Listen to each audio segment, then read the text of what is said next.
Hello and welcome to a time special presentation for Thirukkural with the Times, where we explore real-world lessons from the classic Tamil text Thirukkural with motivational speaker, author and diversity champion Bharathi Baskar as she explores the masterpiece. What life lessons can a water flower teach us? A lot, apparently. The author had to take a botany lesson recently when she had to face an unusual crisis in life, a nasty rumor. How did the flower help and what were Thiruvalluvar's thoughts on the matter? That morning I was still wrapped in the fog of jet lag. Suitcases lay half opened, time zones clung stubbornly to my eyelids, and sleep had not yet chosen its continent. The phone rang. It was Priya, my friend. Gentle by temperament, unscrupulous about never calling at unearthly hours. Her mother had been our beloved botany teacher, Vatsala Miss. I answered at once. Priya sounded relieved merely to hear my voice. Amma was sobbing and very disturbed, she said. At her age, it is difficult to explain social media to her. She believes everything. And thank you for picking up. I was puzzled.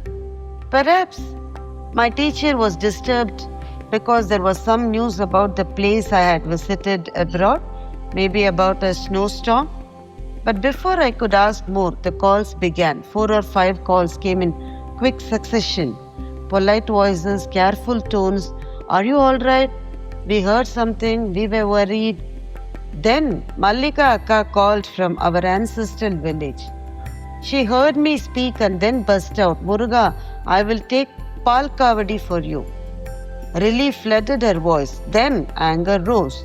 In a rolling Tirunelveli cadence, she cursed the unseen wrongdoer. May scorpions rain on his head. May his house be full of mud. Only after that call did the truth strike. Sudden, cold, unbelievable.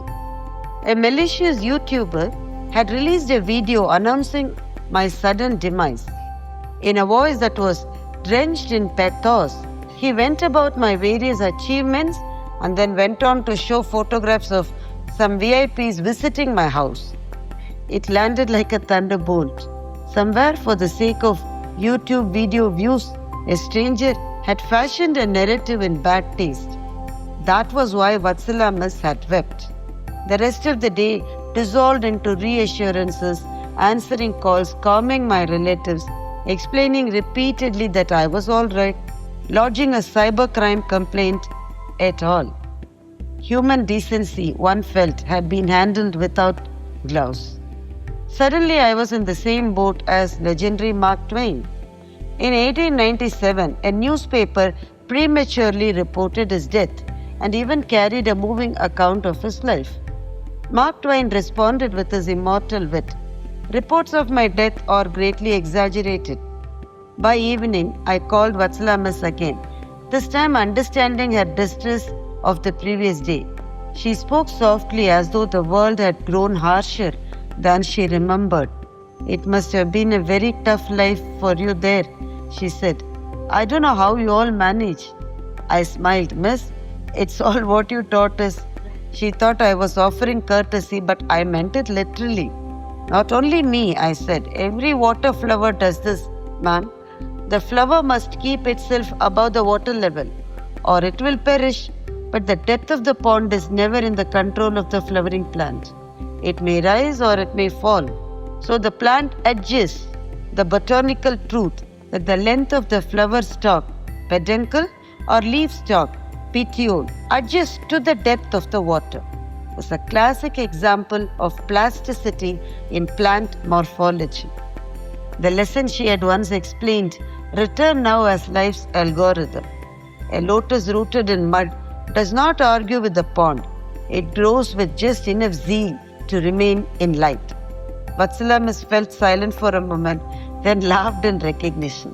Her subject had escaped the classroom and entered life. Botany, after all, was never only about plants. Centuries earlier, another keen observer of the flora and the fauna had noticed the same truth. In Kural 595, Thiruvalluvar writes, Vellath Malarneettam, Maandhartham Ullath Uyarvu. As the water flowers shoot up to the surface of water, man is hoisted to the level of his zeal. The couplet promises no calm pond. Water depth, like circumstances, lies beyond command. But the inward reach, the will to rise, determines whether we bloom or we drown.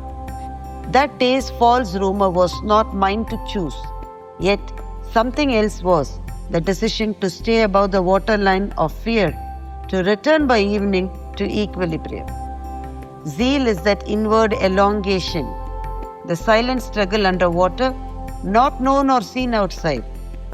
Depths may increase, shadows may gather, still the flower remembers the sun, and because it remembers, it rises.